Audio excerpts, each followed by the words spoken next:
प्रिय विद्यार्थियों, आज का टॉपिक है हमारा लोक कल्याणकारी राज्य की विशेषताएं। इससे पूर्व हम लोगों ने इसी चैप्टर का लोक कल्याणकारी राज्य की ऐतिहासिक पृष्ठभूमि और उसके अर्थ के बारे में अर्थात उसकी परिभाषाओं के बारे में जानकारी ली थी। आज हम लोक कल्याणकारी राज्य की विशेषताओं के बारे में पढ़ेंगे। लोक कल्याणकारी राज्य जो है उसकी विशेषताओं को हम निम्न बिंदुओं के तहत देख सकते हैं। लोक कल्याणकारी राज्य एक प्रजातांत्रिक राज्य है। लोक कल्याणकारी राज्य एक सकारात्मक राज्य है। लोक कल्याणकारी राज्य मिश्रित अर्थव्यवस्था का पक्षधर है। इसमें सामाजिक सुरक्षा, आर्थिक सुरक्षा और राजनीतिक सुरक्षा का ध्यान दिया जाता है। तो ये इसके क्या है, कुछ विशेषताएं हैं या इनको हम लक्षण भी कह सकते हैं। तो अब हम इन बिंदुओं का सिलसिलेवार देखते हैं। पहला जो हमारा बिंदु था, लोक कल्याणकारी राज्य एक प्रजातांत्रिक राज्य है।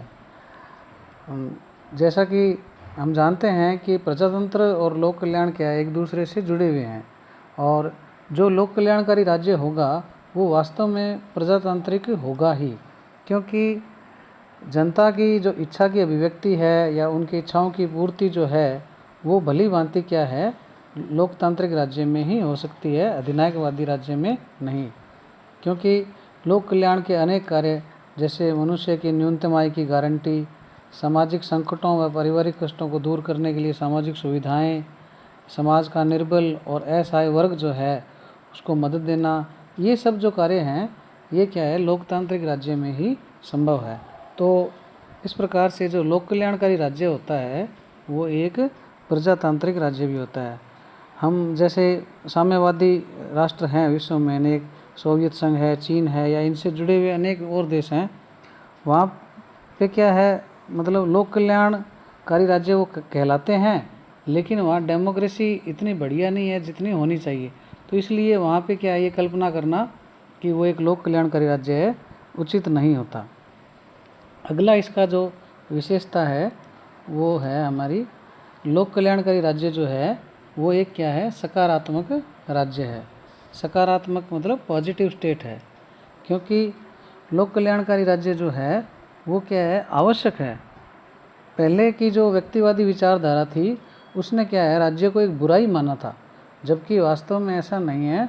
राज्य एक ऐसी संस्था है, लोक कल्याणकारी राज्य, जो आवश्यक बुराई नहीं है बल्कि सकारात्मक अच्छाई लाने में समर्थ है।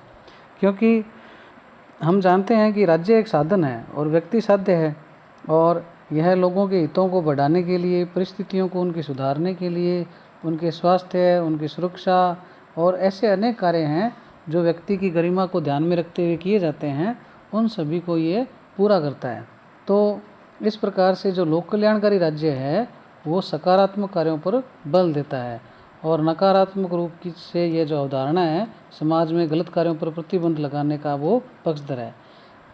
इस प्रकार से लोक कल्याणकारी राज्य जो है वो एक आवश्यक बुराई नहीं है बल्कि एक सकारात्मक अच्छाई लाने वाला राज्य है। अगला बिंदु हम देखते हैं, लोक कल्याणकारी राज्य जो है वो मिश्रित अर्थव्यवस्था का पक्षधर है। मिश्रित अर्थव्यवस्था क्या होती है, जहाँ पे सार्वजनिक और निजी दोनों क्षेत्रों को क्या है, काम करने का मौका दिया जाता है।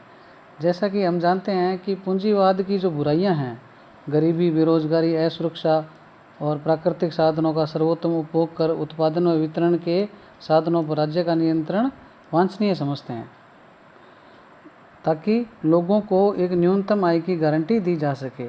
यानी लोक कल्याणकारी राज्य जो है वो निजी क्षेत्रों को भी आगे आने का मौका देता है, और साथ में जो पूंजीवाद की जो बुराइयां हैं उनको दूर करने का भी प्रयास करता है, जिसमें गरीबी, बेरोजगारी और जो एक असमानता है संपत्ति और आय की, ठीक है ना, उसको भी वो क्या है, दूर करता है और एक न्यूनतम आय की गारंटी देता है। इस प्रकार से यह एक मिश्रित अर्थव्यवस्था का पक्षधर है। अगली विशेषता इसकी है हमारी सामाजिक सुरक्षा। सामाजिक सुरक्षा के तहत हम बता सकते हैं कि लोक कल्याणकारी जो राज्य है वो सभी नागरिकों को सामाजिक सुरक्षा प्रदान करता है।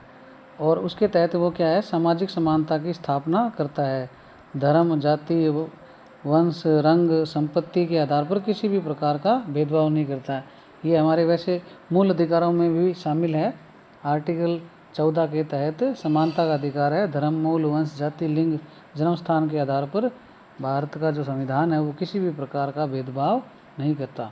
तो इस प्रकार से एक जो सामाजिक सुरक्षा है वो क्या है, लोक कल्याणकारी राज्य प्रदान करता है।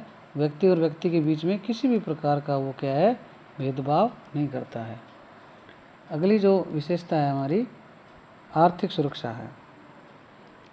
आर्थिक सुरक्षा जो है वो, यदि हम राजनीतिक स्वतंत्रता की बात करें तो बिना आर्थिक सुरक्षा के राजनीतिक स्वतंत्रता संभव नहीं है, क्योंकि लोगों को अपनी आजीविका का साधन सुनिश्चित होना जरूरी है और डे टू डे लाइफ में उनको एक गरिमापूर्ण जीवन जीने के लिए जिन आर्थिक साधनों की ज़रूरत होती है वो होना ज़रूरी है। अगर व्यक्ति अपनी 2 वक्त की रोटी नहीं जुटा पाएगा तो उसकी राजनीतिक स्वतंत्रता का कोई औचित्य नहीं है। तो जो राजनीतिक शक्ति है वो क्या है, आर्थिक शक्ति का क्या है, सहगामिनी होती है। और एक लोक कल्याणकारी जो राज्य है उसमें मतलब ये तत्व, आर्थिक तत्व जो हैं वो होने चाहिए। एक तो उसकी विकसित अर्थव्यवस्था होनी चाहिए, पूर्ण रोजगार होना चाहिए, न्यूनतम जीवन स्तर की जो सुविधाएं हैं वो नागरिकों को प्रदान करे, सामाजिक सुरक्षा प्रदान करे और अवसर की समानता प्रदान करे। तो मतलब किसी भी देश में एक ऐसी आर्थिक व्यवस्था होनी चाहिए जिसमें सभी व्यक्तियों को शारीरिक और मानसिक दृष्टि से उनमें कार्य करने की क्षमता रखते हैं, उनको क्या है, उनकी योग्यता के अनुसार कोई ना कोई कार्य अवश्य मिलना चाहिए।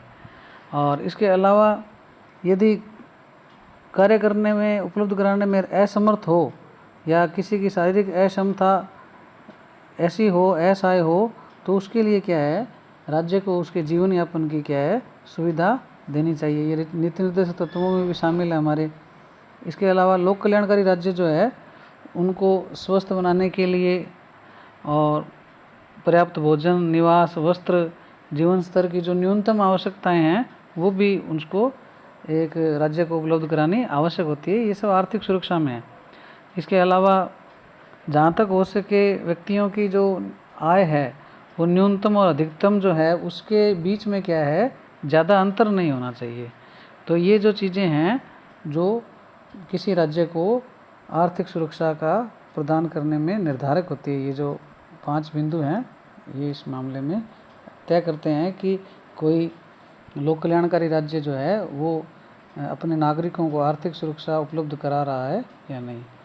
इसके पश्चात अगली जो इसकी विशेषता है वो है राजनीतिक सुरक्षा।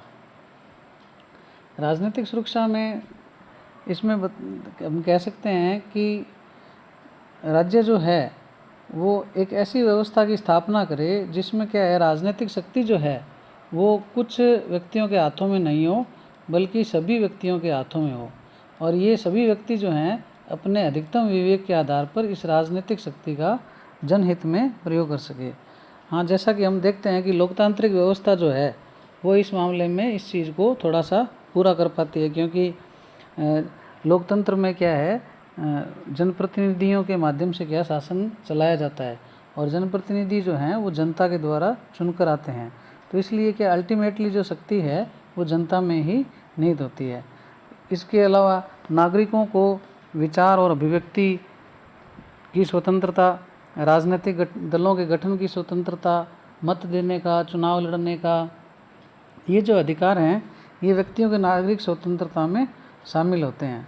और लोक कल्याणकारी राज्य में लोकहित पर जो आधारित बहुमत है उसको क्या है, देश की नीतियों और कार्यक्रमों को बनाने का अधिकार मिलता है, क्योंकि जनता उनको क्या है, जनप्रतिनिधियों को चुनकर भेजती है और जिस दल का बहुमत होता है उसकी सरकार बनती है, ये हम पढ़ चुके हैं।